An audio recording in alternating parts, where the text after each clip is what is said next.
Hello बच्चों, कैसे आप सब लोग। आई होप सब अच्छे होंगे। मैं राकेश शर्मा आपका अपनी नई वीडियो में स्वागत करता हूं। जैसा कि आप सब लोग जानते हैं, हमारा फिजिक्स में चैप्टर चल रहा था वैद्युत धारा, इलेक्ट्रिक करंट। ठीक है, तो आज हमने इसकी पिछली वीडियो में बहुत सारे टॉपिक कवर करा चुका हूँ। ठीक है, जिन्होंने अपनी पिछली वीडियो नहीं देखी वो एक बार प्लीज़ पिछली वीडियो जाकर देख लीजिए। ठीक है, तभी जाके उनको आगे की वीडियो समझ में आएंगी। ठीक है, तो हमारा इसमें चल रहा था। अब हाँ, आज हम क्या पढ़ेंगे? आज हम पढ़ेंगे मुक्त पथ, शांतिकाल, ओम का नियम, वैद्युत प्रतिरोध, प्रतिरोध को प्रभावित करने वाले कारक।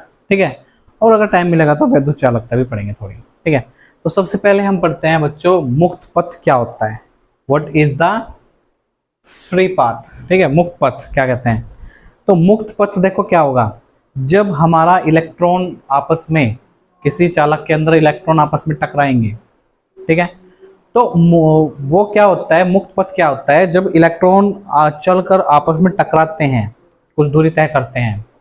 ठीक है, उसी पथ को हम क्या बोलते हैं? मुक्त पथ बोलते हैं।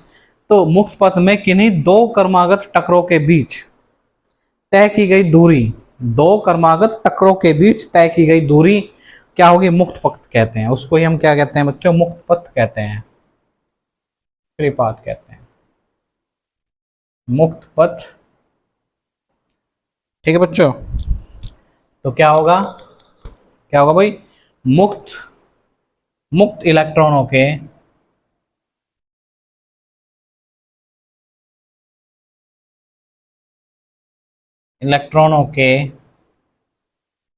किन्हीं दो क्रमागत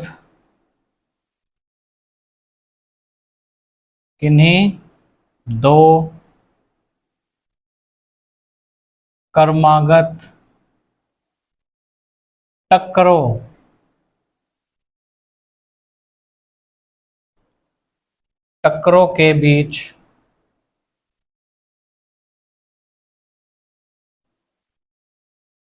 तय की गई दूरी क्या कहलाती है बच्चों? मुक्त पथ कहलाती है, मुक्त पथ कहलाती है। ठीक है, तो ये नॉर्मल सी एक लाइन की डेफिनेशन है। ठीक है, कि मुक्त इलेक्ट्रॉनों के किन्हीं दो टकरों के बीच तय की गई दूरी हमारी क्या कहलाएगी? क्या कहलाएगी बच्चों? मुक्त पथ कहलाएगी। अब इसमें एक आता है, हमारा मुक्त पथ हो गया। अब मुक्त पथ के बाद एक आती है माध्य मुक्त पथ। क्या होता है? तो इसमें औसत चली गई, औसत दूरी को हम क्या कहते हैं? माध्य मुक्त पथ। इसमें ज्यादा वो कोई नहीं है। इसके बाद आता है हमारा श्रांति काल। श्रांति काल क्या होता है? ठीक है, तो श्रांति काल क्या होता है? मुक्त पथ पर मुक्त इलेक्ट्रॉनों द्वारा तो दो क्रमागत टकरों के बीच लगा समय। ठीक है, टकरों के बीच जो समय लगेगा उसका श्रांति काल कहते हैं। ठीक है, तो मुक्त इलेक्ट्रॉनों को नेक्स्ट है हमारा श्रांति काल। ठीक है, नेक्स्ट पॉइंट है हमारा श्रांति काल। तो देखिए श्रांति काल क्या होता है। मुक्त इलेक्ट्रॉनों की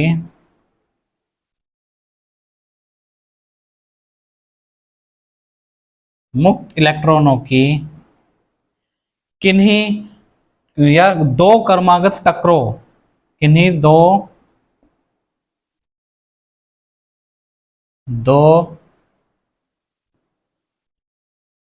क्रमागत टकरों के बीच लगे औसत समय को, टकरों के बीच लगे औसत समय को, लगे औसत समय को श्रांति काल कहते हैं। श्रांति काल कहते हैं। ठीक है बच्चों, इसे ही हम क्या बोलते हैं? श्रांति काल कहते हैं। इसे हम किससे प्रदर्शित करते हैं? टो से, या टाइम से, है ना, इस टाइप से टाउ से प्रदर्शित करते हैं।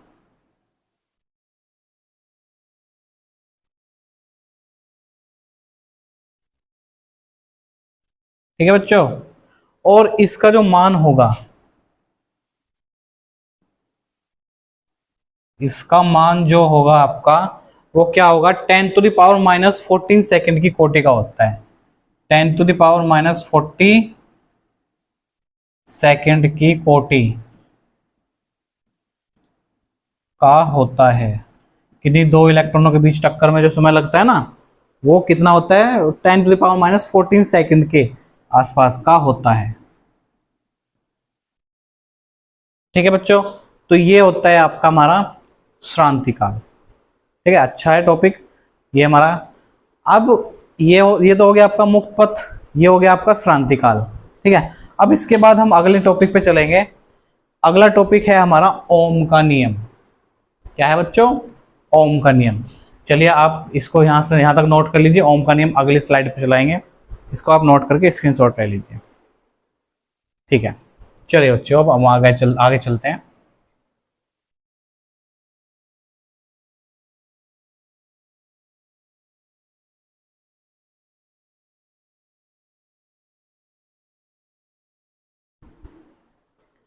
ठीक है बच्चों, तो हमारा ओम का नियम देखो बच्चों, क्या होता है ओम का नियम।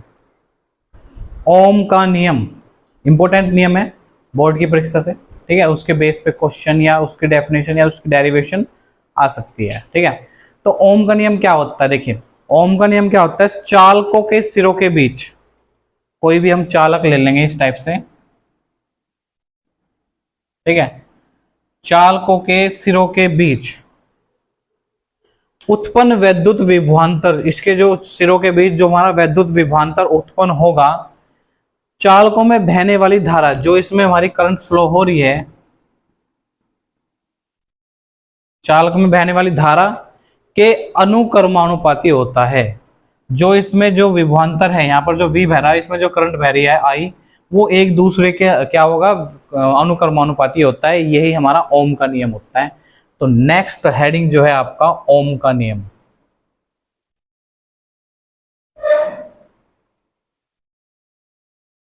ओम का नियम, ओम्स लॉ।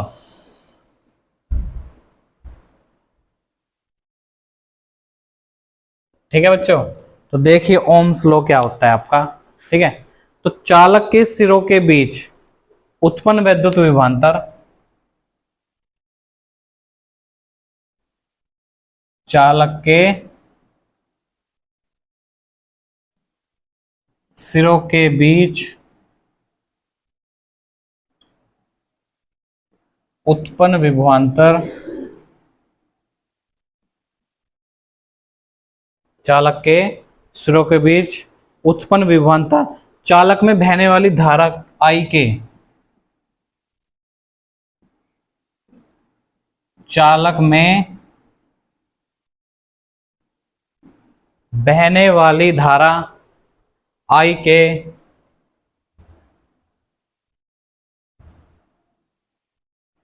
धारा I के अनुक्रमानुपाती होता है।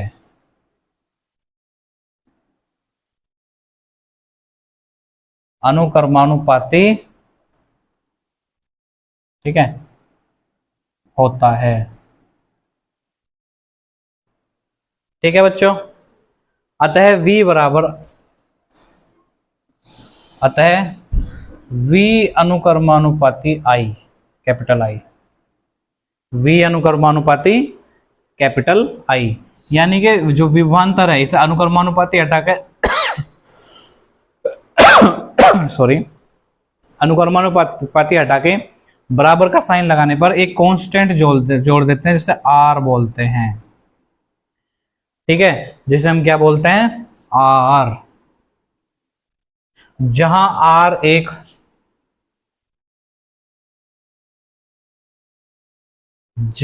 R एक अनुक्रमानुपाती नियतांक है।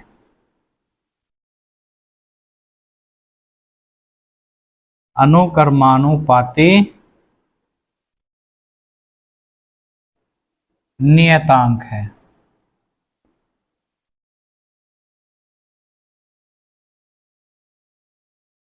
ठीक है, इसे क्या कहते हैं, अनुक्रमानुपाती नियतांक, इसे क्या बोलते हैं बच्चों, प्रतिरोध कहते हैं। इसे क्या बोलते हैं, प्रतिरोध। ठीक है, तो ये हमारा होता है ओम का नियम। इजी है, बहुत इजी है। ठीक है, तो आपको ये करना आना चाहिए, ओम का नियम क्या होता है बच्चों। ठीक है, अब नेक्स्ट चलते हैं हम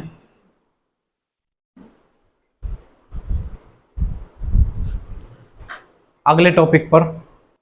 ठीक है, उससे पहले ये क्या प्रतिरोध जो है यहाँ पर, यहां से हम प्रतिरोध का क्या निकाल सकते हैं, प्रतिरोध की वैल्यू R बराबर V अपॉन आई। ये भी हमारा क्या है, प्रतिरोध का फॉर्मूला हो जाएगा। ठीक है, ये क्या हो जाएगा, हमारा प्रतिरोध का फॉर्मूला हो जाएगा। और प्रतिरोध यहां से ही एक नया नाम निकल जाएगा, व्हाट इज प्रतिरोध। तो ये प्रतिरोध होता क्या है बच्चों। ठीक है, तो हम इस प्रतिरोध के बारे में पढ़ेंगे, व्हाट इज द प्रतिरोध, यानी कि रेजिस्टेंस। इंग्लिश में क्या बोलते हैं सब बच्चों, रेजिस्टेंस। व्हाट इज रेजिस्टेंस, प्रतिरोध क्या होता है। देखिए, वैद्युत प्रतिरोध के बारे में हम पढ़ेंगे, ये आपने नोट कर लिया होगा, आप इसका अच्छे से स्क्रीनशॉट ले लीजिए, फिर आगे चलते हैं हम।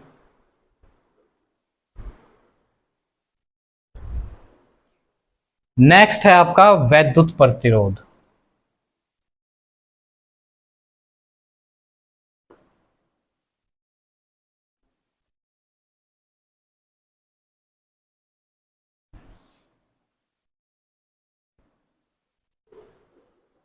देखिए बच्चों, नेक्स्ट क्या है आपका, वैद्युत प्रतिरोध।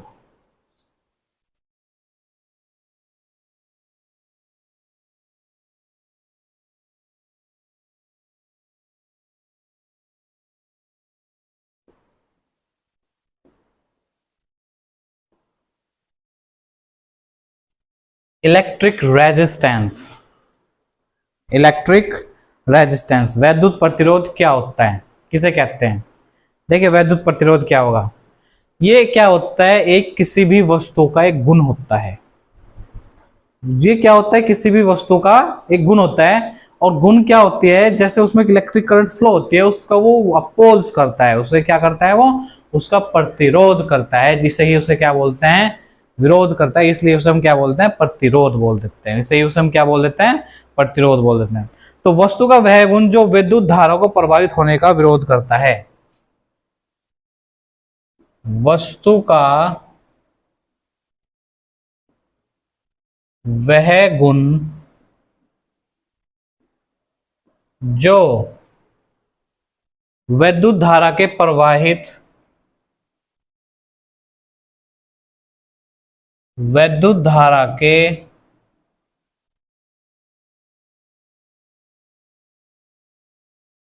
प्रवाहित होने का विरोध करता है।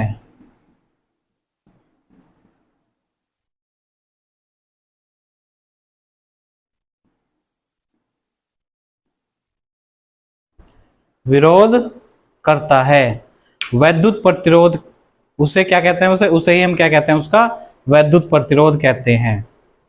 उसे, इसे ही वैद्युत प्रतिरोध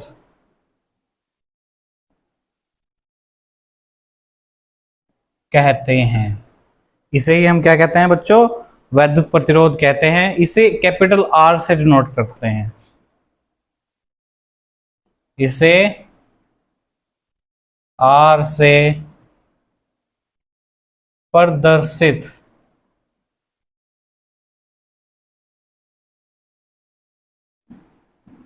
करते हैं। इसे किससे प्रदर्शित करते हैं बच्चों, कैपिटल आर से प्रदर्शित करते हैं। तो चालक के से, अब ये तो क्या होगा, वैद्युत धारा प्रभावित करता है। एक इसकी डेफिनेशन थी, डेफिनेशन थी जो इसके फॉर्मूले से आएगी, आर बराबर क्या होगा, वी बटे आई। ये फॉर्मूला था, आर बराबर वी बटे आई। या हम यहां पर लिख सकते हैं, या करके, या कर क्या लिख सकते हैं, चालक के सिरों के बीच उत्पन्न वैद्युत विभवांतर V उत्पन्न वैद्युत विभवांतर V तथा चालक में बहने वाली धारा I के अनुपात को वैद्युत प्रतिरोध कहते हैं। इसके फॉर्मूले से एक डेफिनेशन बना देते हैं, इसके फॉर्मूले से ही डेफिनेशन बन जाएगी। तो क्या क्या लिख देंगे, या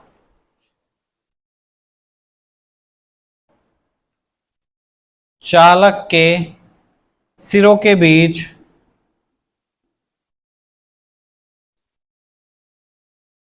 चालक के सिरों के बीच चालक के सिरों के बीच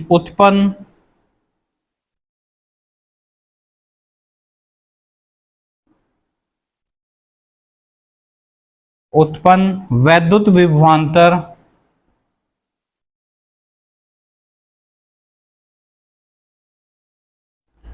तथा चालक में बहने वाली धारा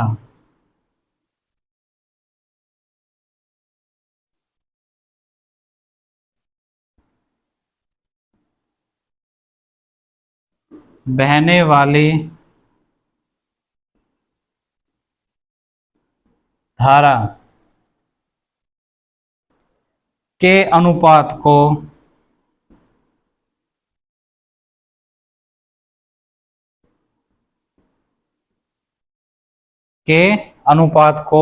वैद्युत प्रतिरोध कहते हैं।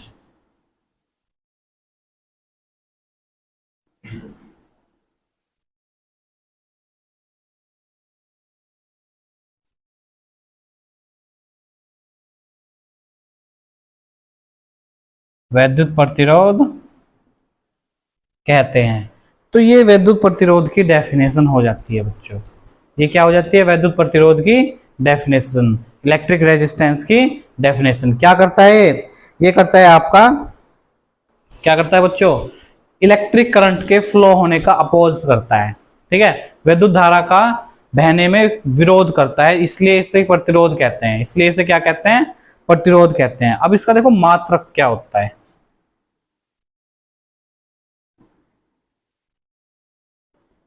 देखो मात्रक क्या होगा, इसका मात्रक होता है, विभव का मात्रक क्या हो, वोल्ट, धारा का मात्रक एम्पियर। तो यानी कि इसे हम लिख सकते हैं वोल्ट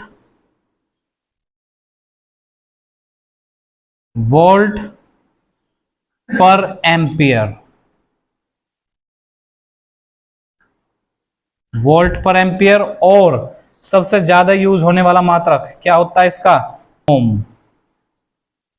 सबसे ज्यादा यूज होने वाला क्या है, ओम, क्योंकि ओम ने इसकी खोज करी थी। ठीक है, अब इसकी वीमा क्या होगी, वीमा देख लो बच्चों।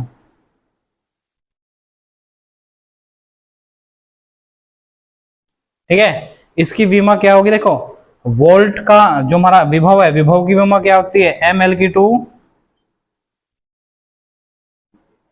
टी की -3 ए की -1, एम एल की 2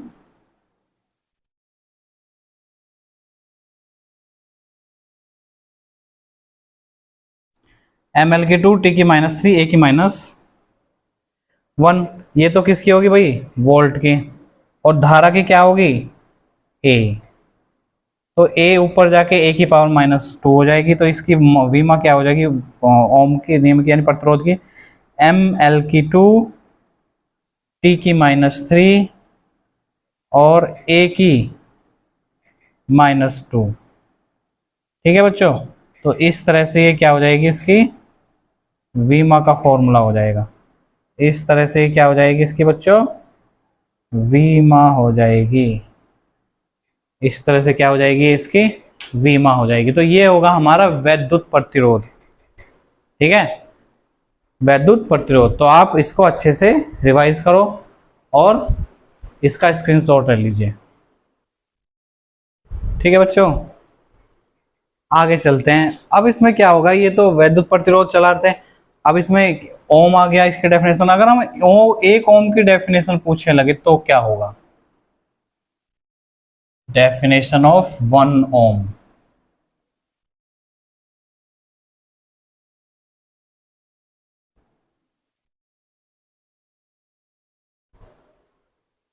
देखिए डेफिनेशन क्या होगी, एक ओम की डेफिनेशन बहुत इजी है।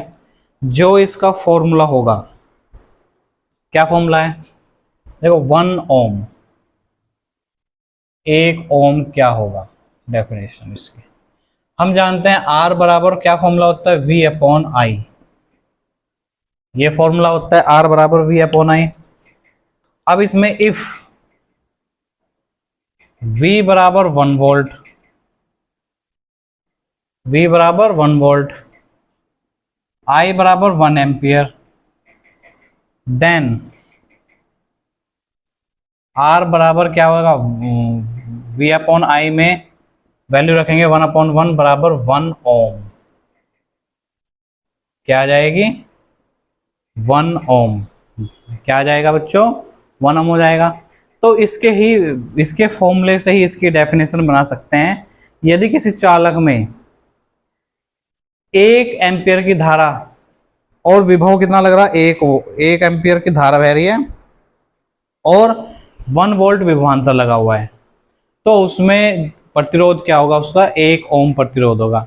तो किसी चालक तार में 1 वोल्ट वैद्युत विभवांतर उत्पन्न करने में, 1 वोल्ट वैद्युत विभवांतर उत्पन्न करने में चालक में 1 एम्पियर की धारा प्रवाहित होती है, तब वैद्युत प्रतिरोध क्या होगा, उसका 1 ओम होगा। ठीक है, तो किसी चालक में लिख सकते हैं इसको,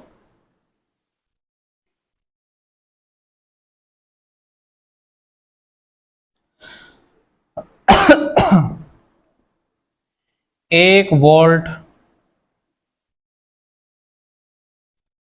विभवांतर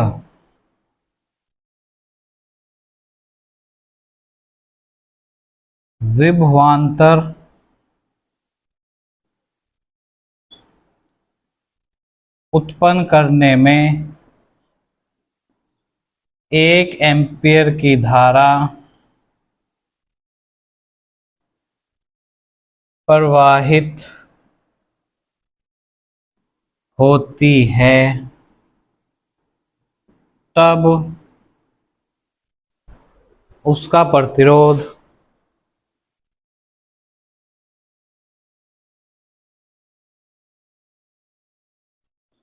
प्रतिरोध 1 ओम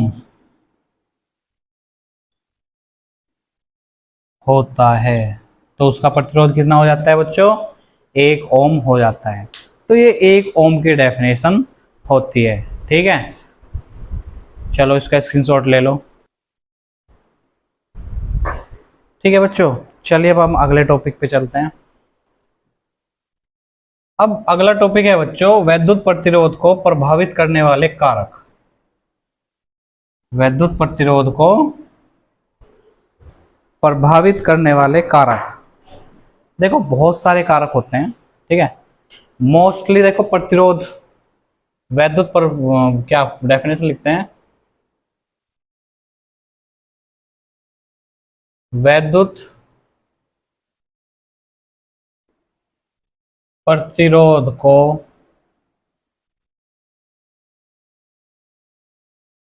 प्रभावित करने वाले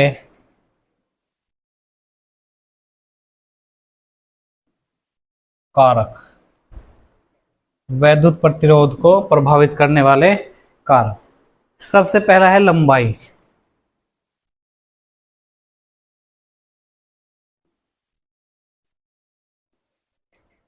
अब लंबाई में कैसे होता है, लंबाई किसी भी चालक की जितनी लंबाई होगी उसका प्रतिरोध, जितनी लंबी लंबाई होगी उसका प्रतिरोध उतना ज्यादा होता है, उसका प्रतिरोध क्या होगा, ज्यादा होता है। तो लंबाई बढ़ाने पर प्रतिरोध बढ़ता है, लंबाई घटाने पर प्रतिरोध घटता है।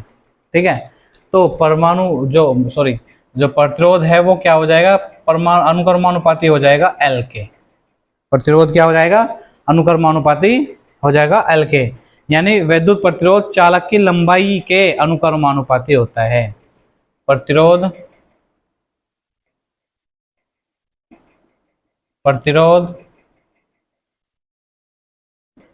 लंबाई के अनुक्रमानुपाती होता है। अनुक्रमानुपाती का मतलब क्या है, अगर लंबाई बढ़ेगी तो प्रतिरोध भी बढ़ेगा, लंबाई घट नहीं बढ़ेगी घटेगी तो प्रतिरोध भी घटेगा। ठीक है, अनुक्रमानुपाती होता है इसके। दूसरा कारक क्या है, देखो भाई, ये तो पहला कारक हो गया। सेकंड कारक क्या है, क्षेत्रफल।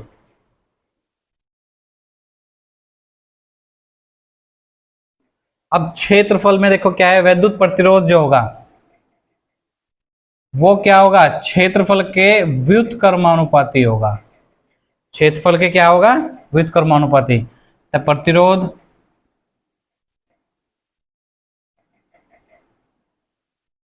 क्षेत्रफल के व्युत्क्रमानुपाती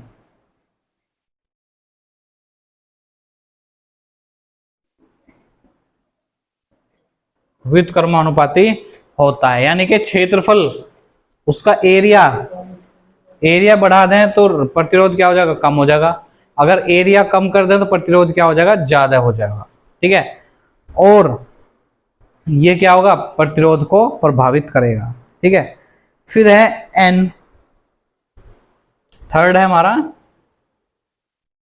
थर्ड कारक क्या है, एन, यानी चालक का वैद्युत प्रतिरोध चालक में उपस्थित मुक्त इलेक्ट्रॉनों की संख्या के भी क्या होगा, व्युत्क्रमानुपाती होगा।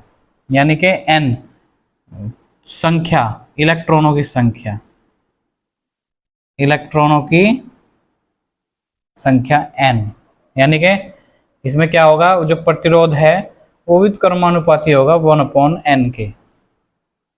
एन के क्या होगा, व्युत्क्रमानुपाती होगा। यानी प्रतिरोध, प्रतिरोध चालक में इलेक्ट्रॉनों की संख्या के व्युत्क्रमानुपाती होता है, व्युत्क्रमानुपाती होता है। ठीक है बच्चों, संख्या के व्युत्क्रमानुपाती होता है। अब क्या है हमारा टो, नेक्स्ट है हमारा टो, शांति काल।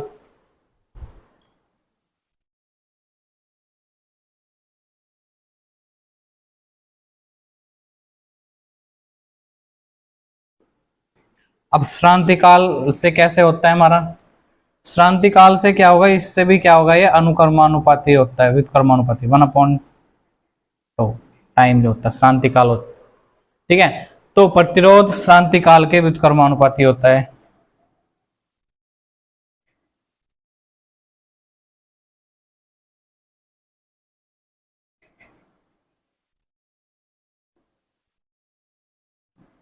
श्रांति काल के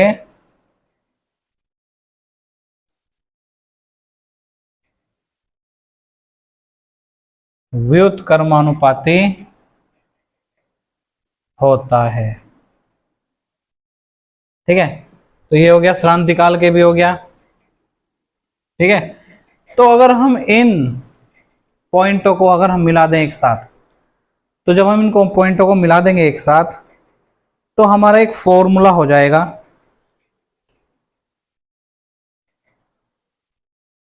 ठीक है, अतः आर जो होगा, अनुक्रमानुपाती का साइन हम लगाएंगे, किस किस के करेगा, एम एल बटे N E square, N E square into A into two. ये फॉर्मूला होगा, इसके अकॉर्डिंग हम बता सकते हैं कि ये जो है प्रतिरोध किस किस पर डिपेंड करेगा, मास पे भी डिपेंड करेगा। जहां m की वैल्यू फिक्स्ड होगी, m की वैल्यू मास का, किसका किसका मास, इलेक्ट्रॉन का मास कितना होता है 9.1 इंटू 10⁻³ kg, और इलेक्ट्रॉन पर चार्ज कितना होता है, कितना होता है इलेक्ट्रॉन पर चार्ज बच्चों, 1.6 इंटू 10⁻⁻19 कूलाम, ये इलेक्ट्रॉन पर चार्ज होता है। ठीक है, जहां जहां क्या बच्चों m क्या होता है, द्रव्यमान किसका, इलेक्ट्रॉन का, और l क्या होता है, चालक की लंबाई, चालक की लंबाई, n n क्या होगा, इलेक्ट्रॉनों की संख्या, मुक्त इलेक्ट्रॉनों की संख्या, मुक्त इलेक्ट्रॉनों की संख्या, m l n हो गया, a क्या है, a क्षेत्रफल,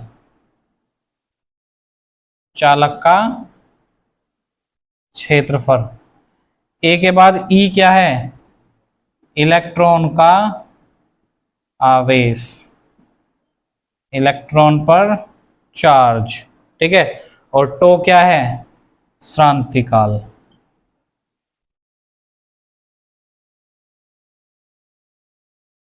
श्रांति काल, ठीक है बच्चों। तो ये थे वैद्युत प्रतिरोध को प्रभावित करने वाले कारक। ये क्या थे बच्चों, वैद्युत प्रतिरोध को प्रभावित करने वाले कारक।